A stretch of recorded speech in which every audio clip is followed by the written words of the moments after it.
जय हिंद दोस्तों।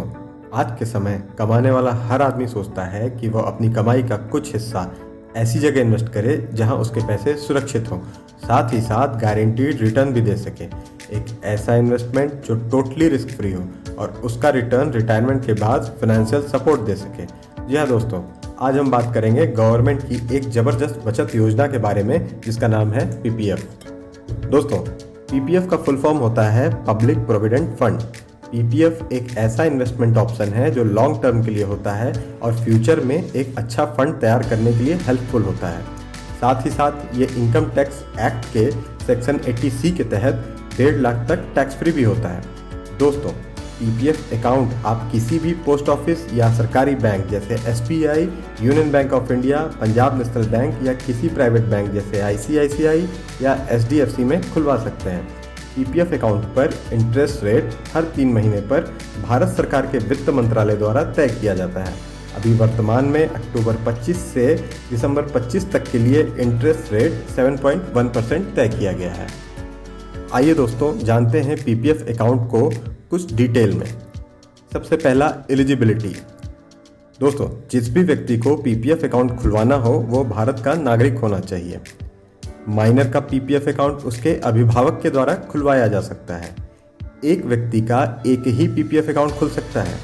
एनआरआई या एचयूएफ का पीपीएफ अकाउंट नहीं खुल सकता।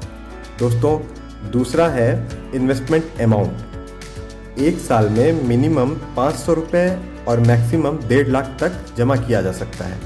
डिपॉजिट एक बार में या मैक्सिमम 12 किस्तों में किया जा सकता है। दोस्तों, अगर खाता बंद हो गया हो तो 50 रुपये साल का जुर्माना और उस वर्ष के 500 रुपये मिनिमम डिपॉजिट के साथ फिर से एक्टिव कराया जा सकता है। डिपॉजिट ऑनलाइन या ब्रांच में जाकर किया जा सकता है। तीसरा, लोन की सुविधा। पीपीएफ अकाउंट पर लोन की भी सुविधा उपलब्ध है। दोस्तों, ये 3 साल से 5 साल तक के लिए उपलब्ध है, जो कि लास्ट फाइनेंशियल ईयर के कुल जमा का 25% होता है। इस लोन को 36 महीनों में चुकाया जा सकता है, जिसका ब्याज दर पीपीएफ ब्याज से 1% ज़्यादा होता है। चौथा, ट्रांसफरेबल। दोस्तों, पीपीएफ अकाउंट को एक ब्रांच से दूसरे ब्रांच या एक बैंक से दूसरे बैंक या पोस्ट ऑफिस में ट्रांसफ़र किया जा सकता है। पांचवा, डिपॉजिट पीरियड।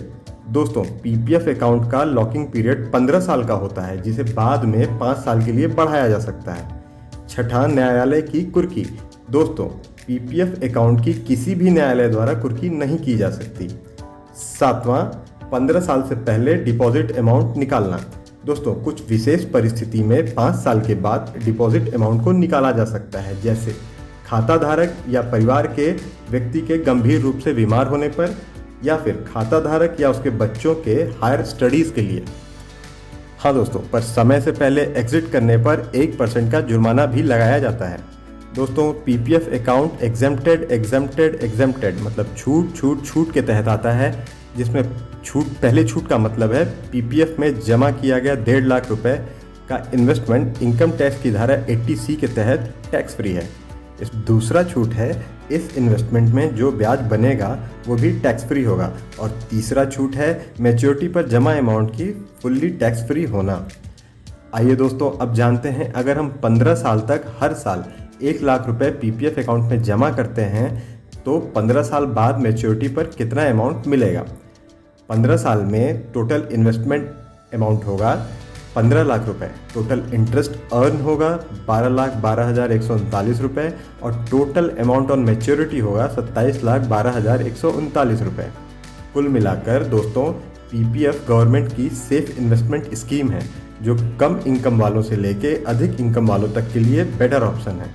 आपको पीपीएफ पर यह जानकारी कैसी लगी हमें कमेंट में ज़रूर बताइएगा। दोस्तों, प्लीज़ चैनल को सब्सक्राइब कर दीजिए, वीडियो को लाइक कर दीजिए। Thank you. जय हिंद।